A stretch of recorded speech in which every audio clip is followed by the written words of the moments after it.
오늘도 하나님의 귀한 말씀이 왜곡되지 아니하고 또한 저의 부족한 설교로 불충분하지 아니하고 그 옛날 사도 바울이 로마 성도들에게 또 유대인들에게 정말 피토하는 심정으로 증거했던 그 말씀이 우리 사랑하는 모든 성도님들에게도 온전히 증거되어지기를 소망합니다.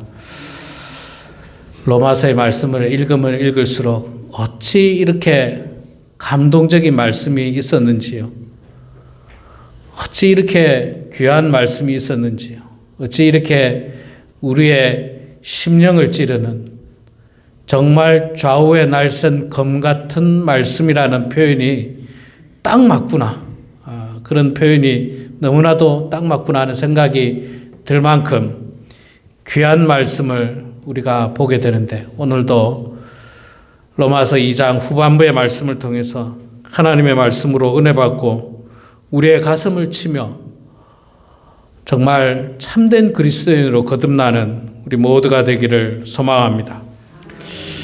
예수님께서는 말씀하시기를 이 땅에 평화를 주러 오셨다라고 말씀하셨습니다. 그리고 많은 사람들 가운데 특별히 가난한 사람, 어려운 사람, 병든 사람, 소외받는 사람, 그런 사람들과 친하게 지내셨고, 그런 사람들을 불쌍히 여기셨고, 그런 사람들의 친구가 되어주셨고, 참 따뜻하게 다가가셨습니다. 그러나 예수님께서 그렇지 않은 사람도 있었습니다. 따뜻하게 다가가지 않은 사람이 있었습니다. 그 사람은 누구냐 하면 당시 대제사장들, 바리새인들, 또 정권과 야합하고 있는 사두개인들, 서기관들, 이런 기득권자들, 또 영적으로 우월감을 가지고 있는 사람들, 그 중에서도 위선과 외식하는 사람들에 대해서는 예수님께서는 대단히 책망하시고 지적하시고 날카롭게 그들을 쏘아붙이는 장면이 성경에 많이 등장합니다. 위선과 외식이라는 말 아시죠? 겉으로 그런 척하는 것, 위선이지 않습니까? 속은 그렇지 않은데 겉으로 거룩한 척하고, 겉으로 아주 잘 믿는 척하고, 겉으로 사랑이 많은 척하고, 실제로는 사랑이 없는데 그게 위선입니다. 위선. 그리고 외식도 비슷한 표현 중에 하나입니다. 그들을 향해서 예수님은 굉장히 분노하시고 때로는 많이 책망하셨습니다. 사도 바울은 오늘 말씀을 통해서 유대인들의 그런 위선과 외식을 책망하고 지적하고 있습니다. 예수님과 같이. 그런데 자세히 보면 이 말씀은 2000년 전에 로마에 있는 사람들 그리고 유대인들에게 한 말씀뿐만 아니라 2000년이 지난 지금 우리들에게도 역시 동일한 말씀입니다.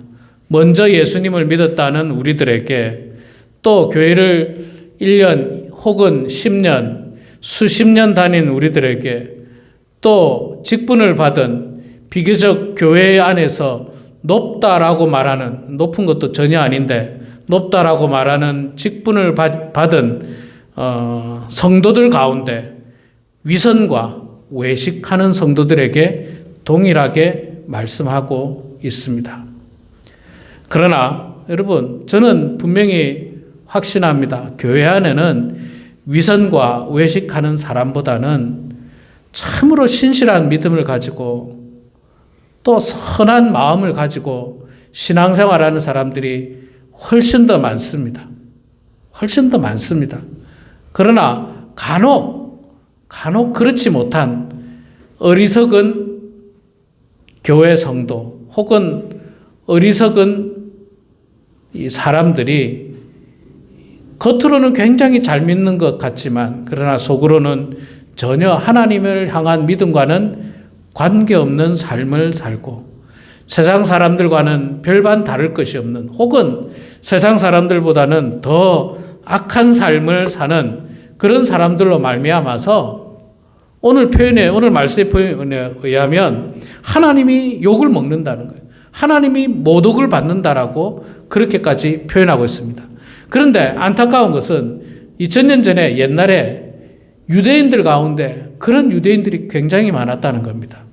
왜 그러냐면요. 그 당시가 예수님이 오시기 직전까지 그 당시가 대단히 영적인 암흑기였습니다. 400년에 이르기까지 하나님의 선지자도 없었고 하나님의 말씀도 없었고 영적인 암흑기였어요. 그러다 보니까 신앙적으로 타락하고 정말 외식하고 위선적인 그런 신앙인들이 가득했습니다. 주로 그들 가운데는 주로 좀 성경을 안다는 사람, 성경을 좀 붙잡고 성경을 필사하고 성경을 안다고 하는 서기관들, 바리새인들, 권력과 빌붙어 있는 대제사장들, 이런 사람들이 대단히 위선적인 행동을 했던 것입니다. 이것은 예수님의 삶을 통해서 실제로 곳곳에서 드러났습니다. 그래서 예수님으로부터 많이 책망을 받았던 것입니다. 그것들이 여전히 남아있는 모습이 대단히 안타까운데 17절 말씀에 보면 가장 먼저 이렇게 말씀합니다. 유대인이라 불리는 내가 율법을 의지하며 하나님을 자랑하며 율법의 교훈을 받아 하나님의 뜻을 알고 지극히 선한 것을 분간하며 맹인에게 인도하는 자여 어둠에 있는 자의 빛이요. 자, 유대인이라고 하는 자여 라고 하면서 이야기하는데 말하자면 율법을 의지하면서 하나님을 자랑하고 있는 유대인들이요. 좋다. 너희들이 율법을 받은 것 좋고 그래서 하나님을 자랑하는 것 좋은데 그런데 너희들의 행실은 그렇지 않다라고 이제 뒷부분에 이야기하고 있죠. 율법이 도대체 뭐길래 이렇게 그들이 이스라엘 백성들이 목에 힘을 주고 그들은 우월감을 가질까? 율법은 말 그대로 하나님의 말씀입니다. 하나님께서 이스라엘 백성들에게 주셨던 말씀인데 근데 이것은 단순히 이스라엘 백성들이 지켜야 하는 법, 규범을 떠나서 이스라엘 백성들의 신앙의 정체성, 신앙의 핵심이라고 말할 수 있습니다. 자신들은 율법을 받았기 때문에 구원받은 백성이라고 그들은 스스로 믿고 있었습니다. 자신들은 율법을 받았기 때문에 무조건 선택받은 백성이요, 구원받은 백성이라고 그들은 착각하고 있었습니다. 자, 율법은요, 분명히 하나님의 언약의 표징입니다. 율법을 통해서 하나님께서 너희는 제사장 나라가 되고 거룩한 백성으로 삼겠다라고 말씀하시고 그 조건으로 율법을 주셨습니다. 그러니까 귀한 것입니다. 율법을 통해서 하나님을 믿는 하나님께 제사 지내는 제사법, 정결법, 도덕법들을 통해서 하나님 앞에 거룩하게 살아가는 방법을 그 어떤 사람들보다 먼저 주신 것, 귀한 것입니다. 또 율법을 통해서 하나님께서는 너희는 거룩하라라고 말씀하셨고 내가 거룩하니 너희도 거룩하라고 이야기를 하셨습니다.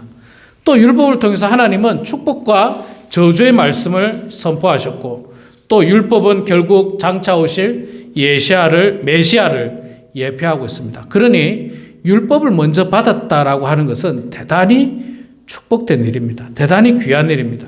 감사한 일입니다. 자, 이거를 조금 현대로 바꿔서 이야기하면요. 우리가 세상의 많은 사람들보다 먼저 하나님을 믿었다는 것, 마치 율법을 먼저 받은 사람과 동일하게 귀한 것입니다. 참 귀한 거예요. 세상에 수많은 사람들 가운데, 수십억의 사람들 가운데 젊었을 때부터 혹은 어린 시절부터 하나님을 알고 예수 그리스도를 마음 가운데 믿고 영접하고 하나님의 자녀가 되는 삶을 살았다는 것은 대단히 소중하고 축복된 일이고 귀한 일입니다. 그러나 알았다는 이유만으로, 먼저 믿었다는 이유만으로 우리에게 온전히 구원이 보장되는 것도 아니고 온전히 다 우리가 거룩한 인생으로 살 것이라고, 특별한 인생으로 살 것이라고 이 착각하는 우월감은 갖지 말라는 겁니다. 그건 갖지 말라는 거예요. 그저 하나님의 은혜로 우리가 먼저 믿었을 뿐입니다. 그저 하나님의 은혜로 율법이 먼저 이스라엘 백성들에게 주어졌을 뿐인 것입니다. 그런 이스라엘 백성들에게 사도 바울은 너희들이 율법을 받았는데 그래서 너희들이 하나님을 자랑하고 그것도 좋다 이거죠. 맹인들의 길을 인도하는 빛이다. 그것도 귀한 일이다라는 겁니다. 그리고 율법의 지식과 진리의 모범을 가진 자고 어리석은 자들을 위해서 선생으로서의 삶을 살고 다 좋다는 거예요. 훌륭하다는 거예요. 그런데 문제는 뭐냐면 21절부터 나오죠. 그러면 다른 사람을 가르치는 네가 네 자신은 왜 안 가르치냐? 도적질하지 말라고 선포하는 네가 왜 도적질하느냐? 간음하지 말라고 말하는 네가 왜 네가 간음하고 있느냐? 이거 너무나도 직설적으로 말하고 있죠. 사도 바울이. 율법 좋다는 거예요. 훌륭하다는 거예요. 나도 이스라엘 백성이고 나도 율법을 받은 백성이기 때문에 나도 감사한데, 그런데 율법을 받은 백성으로 세상의 어두움 가운데 있는 빛으로서 어리석은 자들을 위해서 진리를 가르쳐야 되는 훌륭한 어떤 교사로서 우리가 쓰임받아야 되는데, 그런데 너희 자신은 왜 안 가르치느냐? 도둑질하지 말라고 사람들에게 그렇게 가르쳐 놓고 왜 네가 도둑질하냐? 간음하지 말라고 그렇게 사람들에게 말하면서 왜 네가 간음하느냐?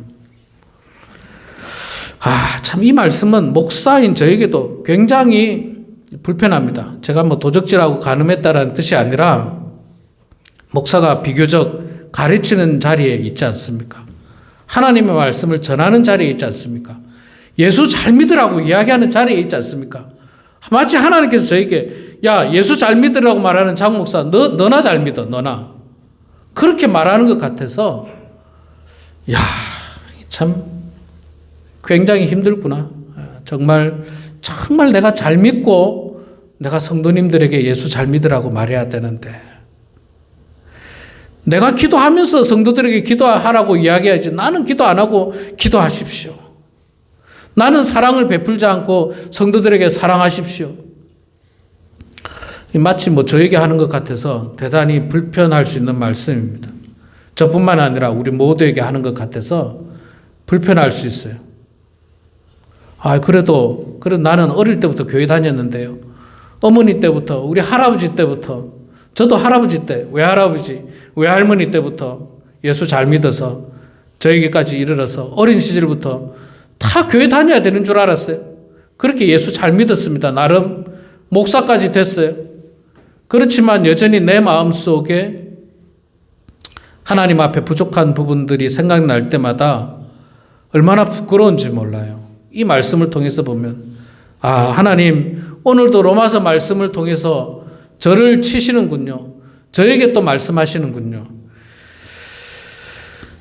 바울은 유대인들을 향해서 이야기하고 있지만 2000년이 지난 지금 성경 말씀은 그리스도인이라고 말을 하고 있는 우리들에게 이야기하고 있습니다.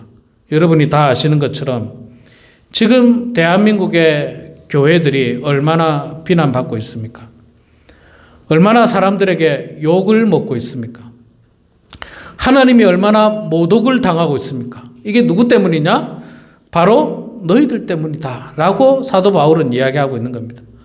여러분, 남의 자식이 잘못해서 제가 욕먹는 게 아니에요. 우리 자식이 잘못하면 제가 욕먹는 거지 않습니까? 우리가 잘못했을 때 하나님이 욕먹는 거지, 모르는 예수도 안 믿는 사람이 잘못하면 하나님 욕먹지 않아요. 하나님 모독당하지 않습니다. 다 우리 책임인 거죠. 사도 바울은 거기에 대해서 유대인들을 향해서 대단히 날카롭게 지적해요. 이거를 들은 유대인들 입장에서는 또 어떻겠습니까? 기분 되게 나쁘겠죠. 이렇게 기분 나쁩니다. 거룩한 사람은, 바르고 온전하고 진실하게 산 사람은 자기는 바르고 온전하고 진실하게 살았기 때문에 이 말이 조금 불편할 수 있어요. 그런데 실제로 도둑질하지 말라고 가르치는데 도둑질하는 진짜 나쁜 사람들은 이 말을 들으면 자기의 부끄러움이 드러날까 봐 더 화를 내요. 더 화를 냅니다. 자기의 간음이 드러날까 봐 더 화를 내죠. 그 당시에 유대인들이 그랬어요. 그 당시에 유대인들이에요. 그러면서 그들은 굉장히 거룩한 척 했습니다. 성전 앞에 나와가지고 하루에 3번씩, 5번씩 하나님 앞에 손을 들면서 기도했습니다. 그러면서 기도하면서도 남이 마치 들으라는 듯이 기도를 하는 거예요. 나를 저 세리처럼 세리 같은 그런 사람으로 만들지 아니하고 하나님을 알게 해주시고 그런 식으로 기도하고. 또 굉장히 이 율법의 말씀을 잘 지키는 척 하지만 실제로는 율법의 정말 중요한 말씀을 전혀 지키지 않는 인생들이 바로 유대인들의 모습이었습니다. 그런 유대인들을 향해서 사도 바울은 분명하게 책임을 묻고 이야기하고 있습니다. 우리도 이 땅에서 마찬가지입니다. 예수님께서는 우리들에게 너희는 이 땅의 세상의 소금이 되라 빛이 되라고 말씀하셨습니다. 세상은 어쩔 수 없이 어둠입니다. 그리고 세상은 부패해져 가고 있습니다. 그런 곳에 우리 그리스도인들이 빛이 되어야 하고 소금이 되라고 말씀하셨습니다. 우리가 빛이 되지 않으면, 소금이 되지 않으면 아무 쓸모가 없다고 예수님께서는. 다만 밖에 버리워 사람들에게 밟힐 뿐이다. 아무 소용이 없다. 너희들은 밟힐 뿐이다. 의미가 없다. 그렇게 말씀을 하셨습니다. 그래서 우리는 이 땅에서 빛의 역할, 소금의 역할, 정말 작은 예수로서의 삶을 살아야 함에도 불구하고 그렇게 살지 않았습니다. 제가 여러 번 말씀드렸듯이 대한민국에 나오는 모든 드라마나 영화나 이런 데 보면 기독교인은 선하게 나오지 않습니다. 지금은. 찾을래야 찾을 수가 없어요. 기독교인은 나쁜 사람의 대명사가 자꾸 되어가고 있어요. 이거 어쩌다가 이렇게 됐습니까? 옛날에는 안 그랬거든요. 옛날에는 예수 안 믿는 사람도 있잖아요. 교회 장로님이라 그러면 동네에서도 존경하고 칭찬받고, 우리 교회 장로님이 그러셨어요. 우리 교회 장로님이. 제가 어릴 때 살 때 우리 동네에 있던 장로님 몇 분들이 동네 어른이셨어요.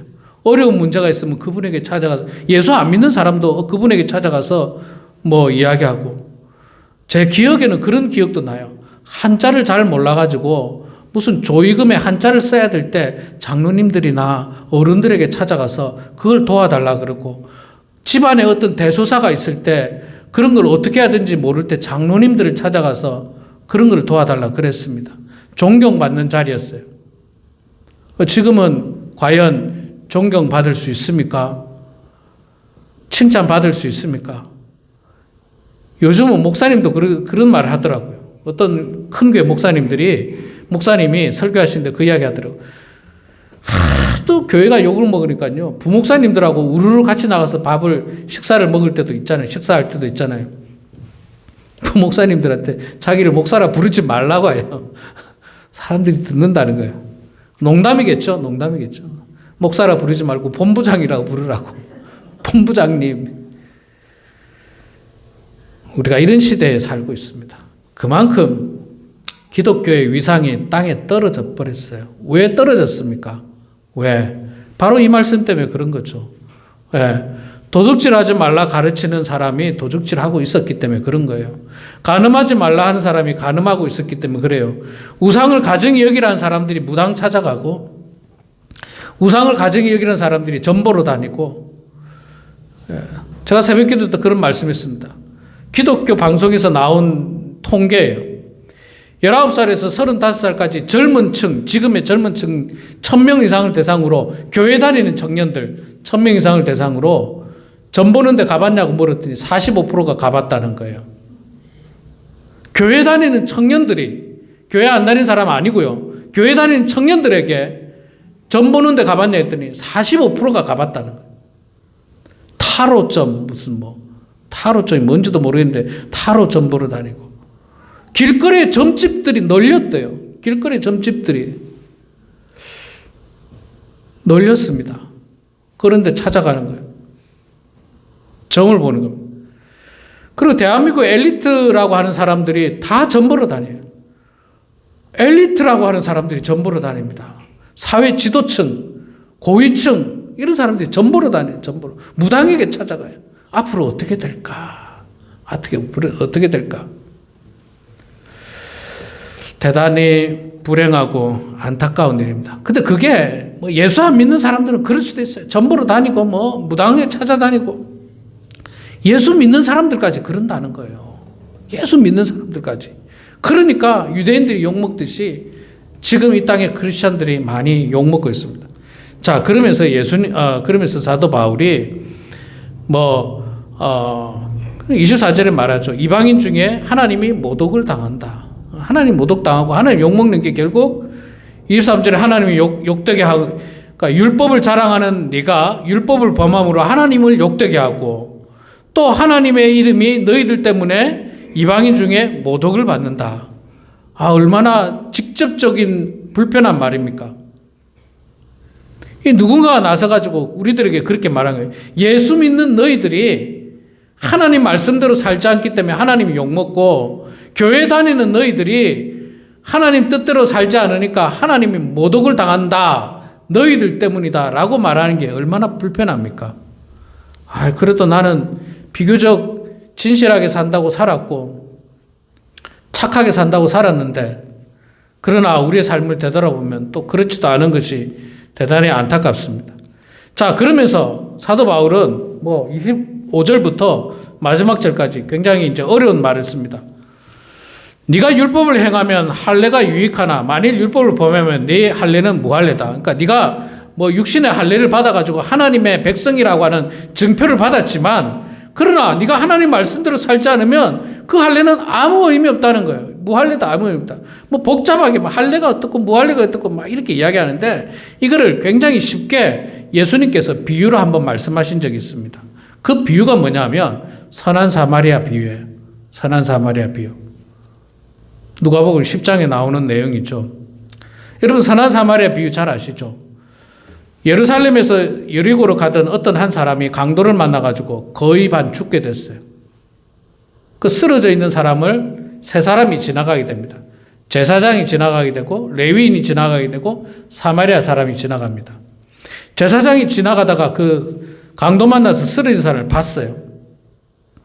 보고 어떻게 합니까? 그냥 가버려요. 안 도와주고. 왜 그냥 가는지 아세요? 왜? 율법을 지키려고 그냥 가는 거예요.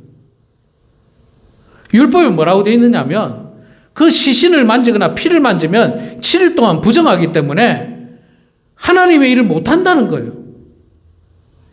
그래서 자신은 시신을 만지면 안 되기 때문에 도와줄 생각도 안 하고 나는 율법을 지키기 위해서 안 도와주고 그냥 가는 거예요.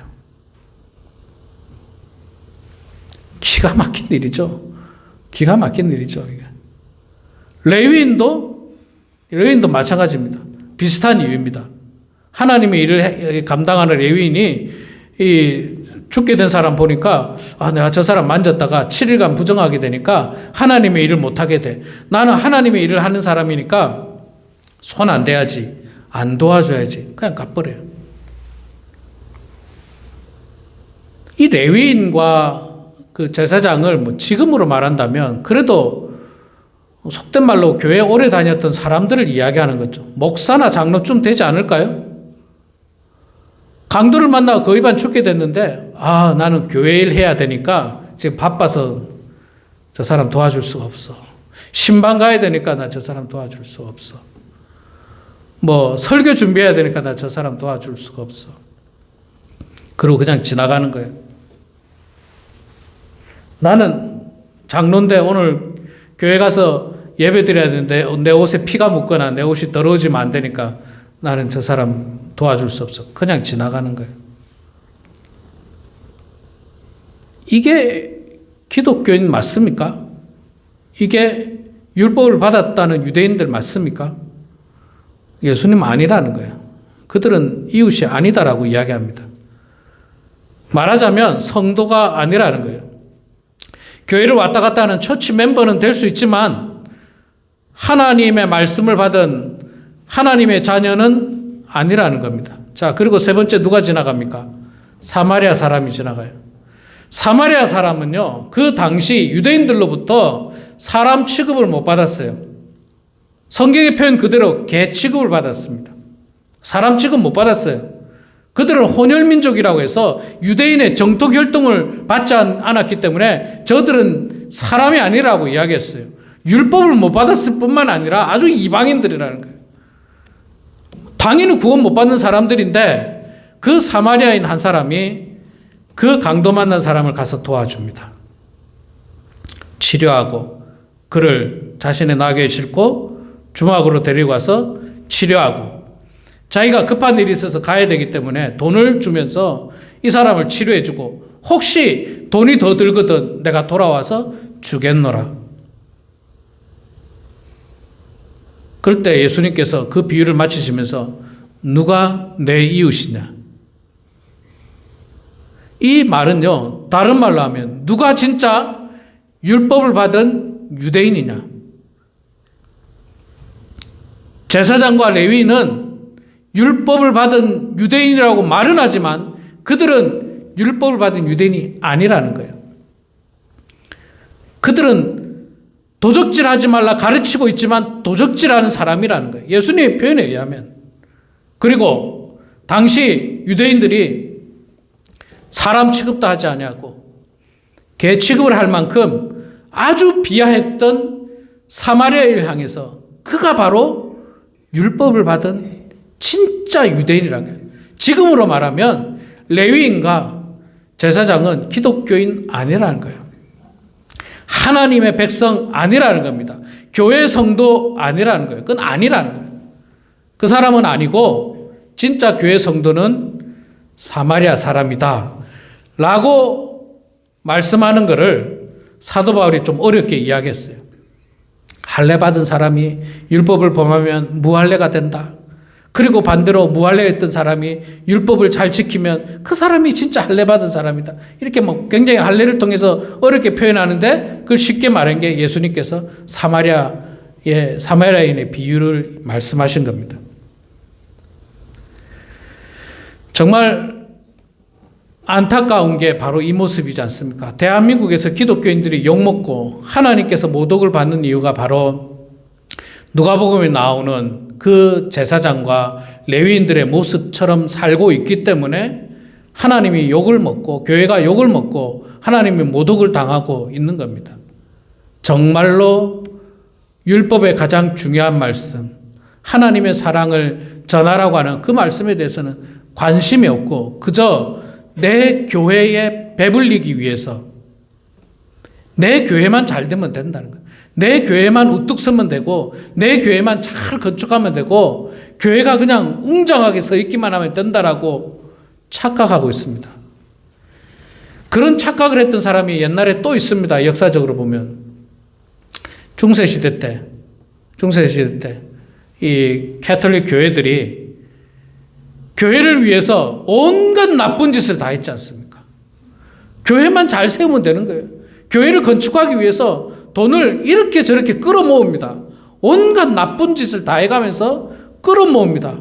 죽은 사람을 구원받을 수 있다라고 하는 감언이설을 통해 가지고 면죄부를 판매했어요. 면죄부. 그걸 가지면 나도 구원받고 또 면죄부를 받으면 내 돌아가신 조상도 구원받는다. 그 돈 가지고 뭐 했습니까? 교회 지었어요. 화려하게 교회를 지었죠. 유럽의 화려한 교회들. 그러나 여러분 지금 보십시오. 그 교회들이 어떻게 됐습니까? 무짝에도 쓸모없는 텅텅 비어버린 관광지밖에 되지 않았습니다. 대단히 안타까운 모습이지 않습니까? 교회 건물을 세우는 것이 중요한 것이 아니라 하나님의 말씀을 온전히 실천하는 것이 훨씬 더 중요한 겁니다. 성도들의 숫자가 많아지는 것보다 더 중요한 것이 1명이라도 10명이라도 하나님의 말씀을 온전히 실천하는 성도들이 있는 교회가 진짜 교회고 진짜 성도지. 선한 사마리아 비유에 나오는 제사장과 레위인들이 가득한 교회, 그 교회가 과연 생명력 있는 교회입니까? 그 교회가 과연 하나님이 기뻐하는 교회겠습니까?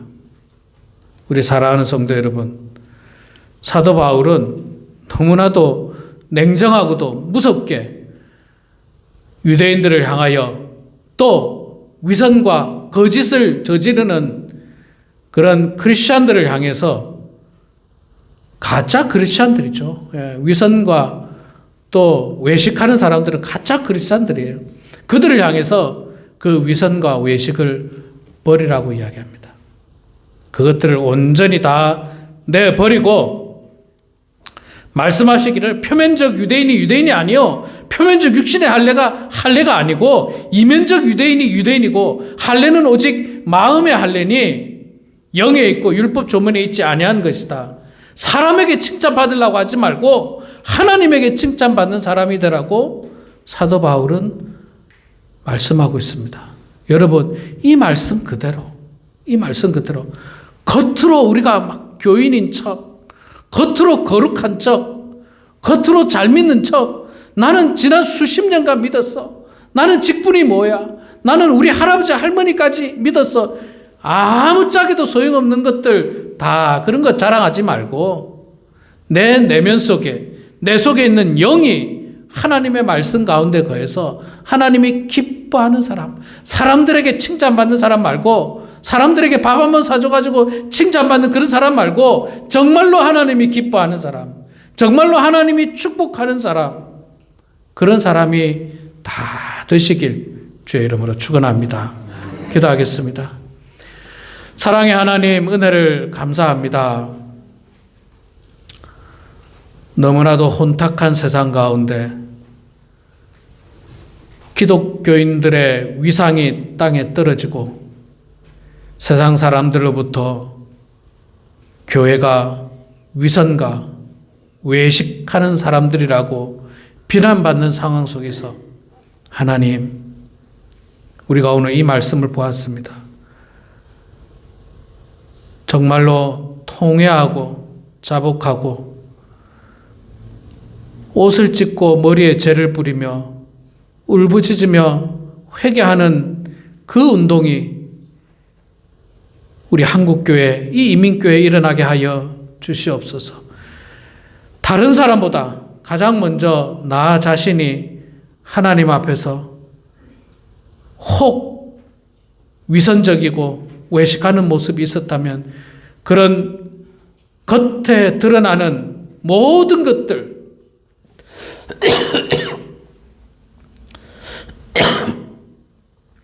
하나님 다 내려놓게 하여 주시고